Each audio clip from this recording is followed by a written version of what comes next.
Hey, so as you can see by the title, this is going to be about getting referred to a gender clinic. So I'm going to talk a little bit about how to approach the situation, what to say, what they'll say or ask you, and also a little bit about waiting lists. Somebody actually suggested this video on my Facebook page, so I hope it can help them out a little bit and help out anybody else who's wondering about getting referred to a GIC as well. Also, if you do have any sort of videos that you'd want me to talk about, anything sort of specific, please let me know either in the comments down below, on my Facebook page, Twitter, Instagram, whatever. All the links for them are in the description below. Because I have quite a few ideas for videos, and that's fine, I'll still be making them videos, but it's good to get suggestions from people, because then I know if there's anything specific they want me to talk about that I might not have thought about, and it could help them out and help some other people out as well. But yeah, anyway, on with this video.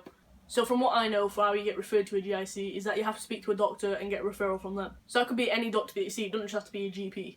One of the main ways for people under the age of 18 to get referred is by CAMS, which is the Children and Adolescent Mental Health Service. I was actually under them from the age of like 14 until like just short of a year ago, so when I was 17. But I was actually under another mental health team, which was an adults mental health team.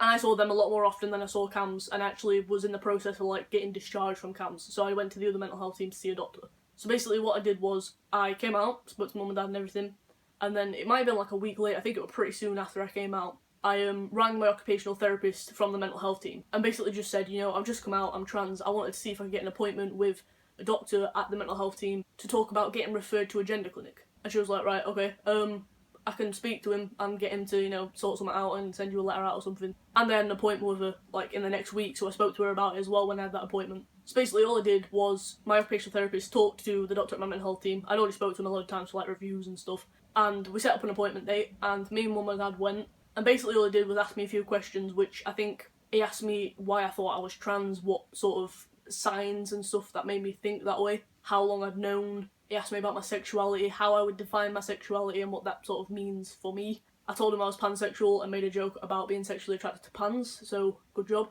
But yeah, it was probably like a half an hour, 45-minute appointment. There was a section where like my mum and dad left, and that was just because they asked a question, or it were about if I was sexually active, and I was like, no, and he's like, have you ever been sexually active? And I was like, yes. And I thought it was going to be like a really awkward in-depth conversation, and we sent my mum and dad out because I didn't want them sat there while talking about sex and stuff. And then he literally asked, I can't remember what he asked, he only asked like a few little questions, it wasn't in-depth at all, didn't have to like go into detail or anything. But yeah, they're sort of the main things he asked. I can't remember, he might have asked like a few little things in between, I can't remember exactly.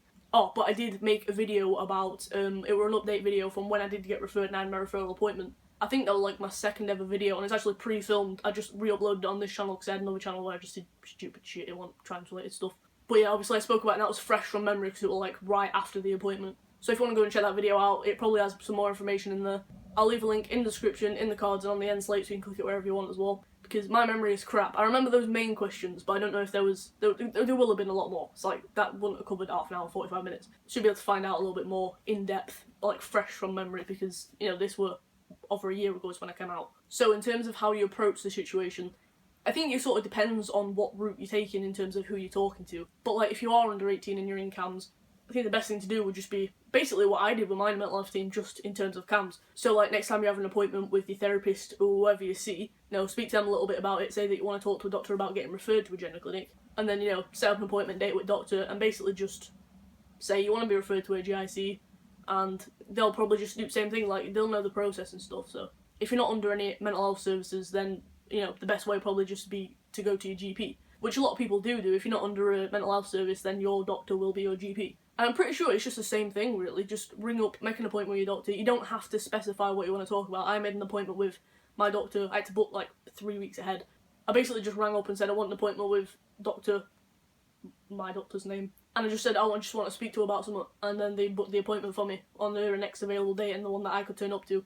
So many people have this problem with receptionists that you have to tell them about it, but you go, no, I want to speak to my doctor, I just want to talk to him about something. The best thing to do is just be like, you know, it's not super urgent, I want an appointment as soon as possible, but it's not like a super urgent thing that I need to tell you about it. I think pretty much all doctors will just approach it in the same way, basically just make an appointment with them, tell them you want to be referred, and talk a little bit about things. They might ask you more questions, they might ask you less questions, I don't exactly know. But also, I'm not sure about how they refer you to which GIC.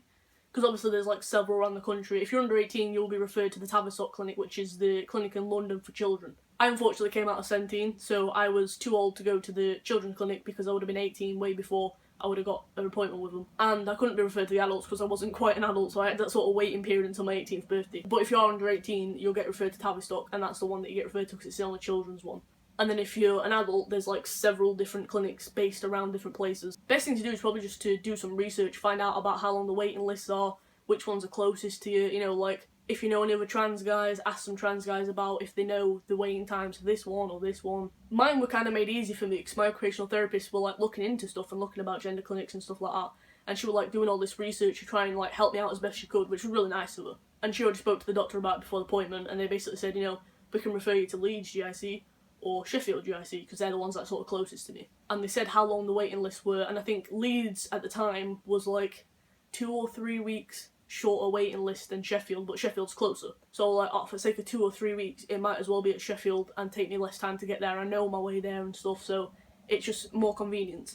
And then it turns out that Leeds GIC, I think the waiting list just went through the roof. Like, I've heard a lot about people saying that Leeds GIC waiting lists are massive. So I think I dodged a bit of a bullet there. But yeah, I basically got given the options. I didn't even really look into waiting lists and stuff like that. I've not thought about it that much. But if you go into your doctor, they might not necessarily do lots of research into it. They might expect you to have done the research and decide where you want to go. I was just lucky enough that my occupational therapist basically did that for me. Also, with waiting lists, they will vary from place to place. I think I've heard people saying that they've waited like 6 to 8 months, like up to a year. And there's other places where, like, I think Leeds, recently I heard about it, were like a 2-year waiting list. So it really does depend, and some people go further afield for the shorter waiting list. For me, I think I'd rather have the option of, like, normally I'd want to go with my parents, and my parents would go with me if they could, but if there's a situation where they couldn't go with me, I know I could get there on my own. That's the point. But, like, if you've got a car or whatever, I can't drive, so if you've got a car and you want to go somewhere further away because the waiting list's short and you know you're going to get things started a bit sooner, then that's, you know, that's up to you. But obviously they will differ because in different places there'll be more or less people under them, there'll be more or less people on the waiting list waiting, and obviously there's only so many hands and so many people working there, so they can't get through a list in like a month and see like thousands of people. So the waiting list for the Sheffield GIC that I'm on is actually 18 months long, so that's a year and a half. And when I heard that, it was like, damn, because I've not even looked into waiting lists or anything, so I didn't know what to expect. I knew it was going to be like a fair wait, I didn't know it was going to be a year and a half. And at first I was like, oh, that's shit, you know, I'm going to be waiting forever. I just had to wait like, I don't know, like 4 or 5 months. March, April, May, June, July, 5 months to actually be put on a waiting list. And then I've got to wait a year and a half, so I was like, oh, that's really shit. But trust me, it does go faster than you think it's going to go. Like, I couldn't believe that on the 1st of March this year, it had been a year since I came out. That went so quickly. And so I've been on this waiting list for like 6 months now. And it passed by so quick, I didn't even notice. You know, there are sort of times when I think about, oh, you know, the future and stuff, and then I think about waiting list and I'm like, oh, that really sucks. But honestly, you'd think it would drag so much, it really, really doesn't. So advice for waiting lists would basically just be, try not to worry about it, don't think about it every day, don't be, you know, looking at waiting lists and stuff. Obviously, a good thing to do when you're feeling dysphoric and feeling a bit shit about yourself is always to look towards the future and just think, well, you know, I'm going to be on T eventually, I'm going to have top surgery or bottom surgery or whatever you want for your transition. But try not to think about how long it's going to take you to get there. Just know that you are eventually going to get there. And that the way that you're feeling now is temporary. Just basically when you're feeling a bit shit, and when you're thinking about the waiting list, you try and distract yourself. I actually made a video about distraction techniques for when you're feeling dysphoric or when you're low in mood, depression, stuff like that. And those are things that really, really helped me and still do help me when I'm having a bad day, I'm just feeling a bit shit. So if you want to go and check that out, you think it might help a little bit, I'll also leave a link to that in the description and the cards on the end slate, along with the other video about me being referred, and hopefully that might just help you out a little bit. Alright, so I think I've pretty much covered everything that I want to talk about. And remember, if there is something specific that you want me to talk about, you can leave a comment down below, message me on Facebook, or Instagram, or Twitter, or whatever. All my links are in the description. Because I don't want to just make videos that I think are interesting, or things that I think might help, because I might not think of loads of different things that could help people. And chances are, if there's something that you want some information about, or something that might help you, it will probably help somebody else as well. So yeah, all suggestions are welcome, and I will try and talk about everything that you want me to talk about. You know, there are certain things that maybe I won't have much experience on, and I can try and do some research and find what other people say and make a video about it. Anyway, if you liked the video or you found it helpful at all, please give it a thumbs up. You can also subscribe down below if you want to see more from me. I upload a video every Sunday. So thanks for watching, come on my journey, and hopefully I'll see you in my next video. Bye.